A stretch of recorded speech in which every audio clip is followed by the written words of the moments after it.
Top story this week, American president doing the kind of thing and using the kind of words that an American president would do and use in a TV drama in which America has been taken over by fascists news now. Re-updated update news. We got there in the end. And, this is Los Angeles, the city of angels, also the city of the latest evidence of Trumpistian despotery. In response to protests in LA, about the treatment of immigrants. Donald Trump has essentially militarized California. He's federalized the National Guard in an act without precedent for decades in America. And in terms of quelling concerns, Neil and Alice, about the fact that he is essentially a Nazi despot, dressed as a 21st century pumpkin. He's not sort of quelling those concerns with the way that he's going about it. California Governor Gavin Newsom called the deployment of troops purposefully inflammatory, which I think Trump probably took as a compliment. Personally, inflammatory is the brand of bronzer he uses. So it's basically he's decided to send in the National Guard to quell these anti-immigration raid protests. And Hegseth is threatening to send in the Marines, despite the fact that the Los Angeles Police Department has said that the demonstrations in the city have remained mostly peaceful. ICE has been bundling people into unmarked vans and refusing to show ID during arrests, which has also apparently inspired a bunch of cosplayers to intimidate and kidnap people they perceive as potentially illegal immigrants. And there's people who are protesting ICE enforcement sweeps and deportations without due process. So let's just clarify. This is arguably unlawful deployment of military force to enforce peace on peaceful protests over illegal arrests of illegal immigrants, right? Yes, I think that's accurately said. Yep. Yeah, bearing in mind that the entirety of America's service industry is based on the underpaid labor of people willing to work for less than minimum wage. And I'm not entirely sure the Republicans are fully across what it will look like when all that work is being done by resentful 13-year-olds. This could possibly get worse as well because, as you said, Pete Hegseth, who is the controversial hardline defense secretary, a man completely unsuited to being a defense secretary, not so much a square peg in a round hole as a complete ring piece in a pentagon. He has raised the possibility of deploying the US Marines on the streets, as you said. Now, the only good thing about that is that we will have plenty of notice and plenty of warning because we are all in his WhatsApp group. Whether you need to know this or not, you'll be at Tesco and the signal chat will pop off and you'll know to get your relatives out. Now, when you watch this kind of LA coverage, you kind of bring your own sensibilities to it, I think, you know. So, like, if you're from a totalitarian regime and you see troops in the street, you think, I've seen this story before. Whereas if you're like a UK pensioner affected by the winter fuel allowance debacle, you're like, ooh, I wonder how long a car does burn for. That's quite interesting, actually. That could be a source of lovely winter heat. Protesters blocked the main artery through the city, which I always think sounds like the most basic road in the US as well. Like, what are you working on? Man, that's Freeway 101. That is freeway, like, completely simple. But the LAPD were said that they had it handled. They didn't want any help, as we have said. CHIPS, the California Highway Patrol, were responsible for the actual freeway itself. They were involved in marshalling protesters away. The National Guard were involved. And they fired tear gas, they fired rubber bullets and flashbangs in between them to clear the road. And you just think, that is why Extinction Rebellion did not take off in the US. I will glue myself to the M25 in London. I will happily glue it because you will not hear, get on the ground, bang, bang, bang. You'll hear, please, sir, stay still and let the solvent do its job. That's all you're going to hear on the M25. I don't know if you've ever been tear gas, which I know it's a weird way to start a conversation, but I have actually. Have you? Well, did the cricket pop off, did it? did the Surrey Massive suddenly get the ultras out, did they? Well, it wasn't. It was actually it's a long time ago when I was about 12. And I was, no, I mean, this sounds implausible, but I was on a rock band tour of France. Everything about that sentence is implausible. Everything. And some, was it a tear gas, or did you walk through quite a fruity department store and there was a perfume counter popped off and 12-year-old Andy lost his mind? So after the tour opening concert in possibly Grenoble, I can't quite remember. And this was a band of sort of private schoolboys aged sort of 10 to 13, touring France, doing covers of 60s and 70s rock songs that our music teacher liked. And I mean, you cannot call that rock and roll, Andy. That is dry grinding against a pair of sheets. Some of the terminology is load bearing. I was on a rock tour of France, Alice, and don't you forget it. All this tells me is that you have always been 45. You came out and you were 45 years of age. Yeah, absolutely. Yeah, as long as I stay that way, then I'm happy with that, to be honest. Now it's starting to work for me.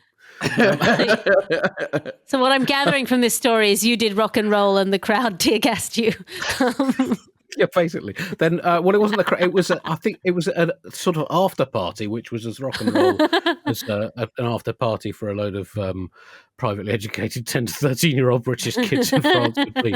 And some local kids came in. I think they tried to steal some snacks and soft drinks, and when they were ushered out, then sprayed sort of tear gas into the room.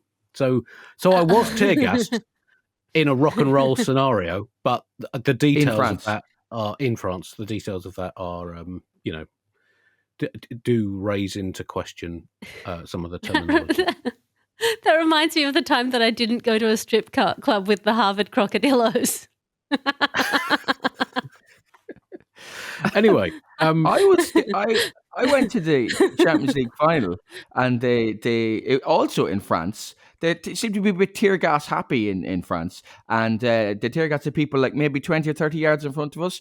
But what they did, and it's terrifying, but what they didn't realize that my friend Tim McGarry grew up in North Belfast in the 70s, and he laughed in their face when they fired the tear gas. We all had tears in our eyes, but Tim's were from nostalgia mainly. How did we get onto tear gas? Because the LAPD and the National Guard used it. By the way, they burned out hijacked driverless cars. Surely hijacking a driverless car takes all the fun out of it. Like, surely the thrill. Like, who do you point your gun at? Like, you just point it at the dashboard with the computer going, "You're going to take me exactly where I need to be taken." And it's like, that is the idea. Like, it's just kind of... If romance novels have taught me nothing, and I think from this book it's clear that they have taught me nothing, it's that you only hijack a car if you're intending to fall in love with the person driving the car over the course of a quite fraught road trip. 100%. That's how I met Andy. That's supposed to be our special secret.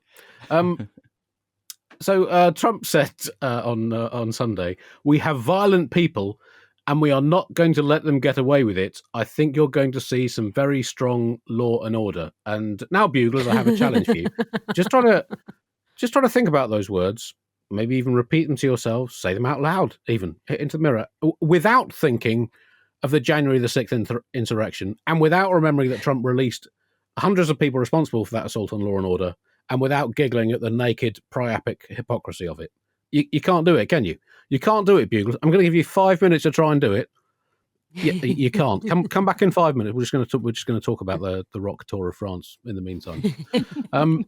So essentially, what we had here was a sort of awkward situation in Los Angeles, and Trump, in the famous words of Simon and Garfunkel, like a bridge made of feral rhinoceroses, cesium-coated warheads and powdered piranhas over troubled waters, harumphed into the situation with the sole express purpose of making a tense but manageable situation into something furious and chaotic, and has done so quite effectively, to be fair. He, in one of his social media messages, stroke official communications, I think they're basically the same now, he, as he tends to, concluded, "Make America great again," with 3 exclamation marks. Now, I'm never a fan of the exclamation mark, as you would know, Buglers, if you've ever read the full transcripts of the Bugle. I think they've only been 2 or 3 in more than 600 odd episodes now. But 3 exclamation marks. Well, 1, I would say if you use 1, that's to highlight a humorous quirk or a quip. 2 signifies absurdity and or nonsense. 3, it just sounds fucking sarcastic, frankly. If you're using 3 exclamation marks, that is basically a way of communicating sarcasm. He called Gavin Newsom Gavin Newscum. So essentially, basically, as president, he has become at the same level to a snickering, sweat-covered, below-the-line, anonymous, peeve-mongering purveyor of barely entry-level snivel gripe. And, that is just the world. That is just the world that we live in. So, anyway. Well, to be fair, Andy, he does need to send the army in order to distract from his ongoing feud with Elon Musk, I think. Yes. Well, to reclaim the news cycle, as it were. Yeah, exactly. I mean, okay, but Andy, before we get on to the Elon Musk Donald Trump fight, I think we need a content warning, and it would be irresponsible to continue without one. There is as much as 3 to 24 hours between us writing these jokes and recording them. Between recording and getting the show up, occasionally 10 to 12 hours, depending on editing speed, upload schedule. By the time you, the listener, are actually listening to this material, the situation on the ground will have materially changed to the point where this, hitherto a news satire podcast, has functionally become a historico-satirical reminiscence of news gone past, where we sigh humorously about the good old days where there was news yesterday or this morning when Elon Musk wasn't riding a man dressed as a horse dressed as Donald Trump over a flaming pit full of burning Tesla shares before Donald Trump fires the White House Tesla into space. I just want to say we are aware, making these jokes now, that whatever you're hearing, everything will have gone horribly wrong since then. And this will seem like, oh, remember how great it was back when it was just impeachment and bitter acrimony. When you say the good old days, I think maybe the good old hours should now be the phrase. But, if you're listening now, Buglers, it's amazing that those were Alice Fraser's last ever words. I mean, prophetic in many, many ways. Shortly afterwards, she was put into the boot of a Tesla and driven away. Well, I'm just saying that like one day now is like 7 weeks in dog years, which is 1,000 eons in American turbo-fueled social media, meme lord, troll king politics. And as such, would have to work so much harder. Yeah. Listen, we're going to have to upgrade it. It's not 4 seasons anymore. I mean, there's way more going on. It's just ridiculous. Yeah. Finn, sit back down there. Right harder. By 6 p.m. tomorrow, Trump will announce that not only have they reconciled, Elon Musk's about to impregnate him with their first child. Some people thought that Elon Musk would genuinely go all the way to the end of a second Trump presidency, but he lasted 6 months. Who could have foreseen that, my friends? An electric vehicle maker not going on as long as its stated range. Who could have spotted that? Yes, I mean it's been a fascinating few days, and already nominated for Celebrity Breakup of the Year, Inevitability of the Decade, Megalomaniacal Dick Swingers Metaphorical Wang Fight of the Year, and Harrowing Endoscopy into the Diseased Bowels of American Politics of the Week. So lots of nominations for the Trump-Musk feud. I was recording the news quiz last Thursday, and while we were recording, Elon Musk tweet X'd that Donald Trump was in the Epstein files. I assume not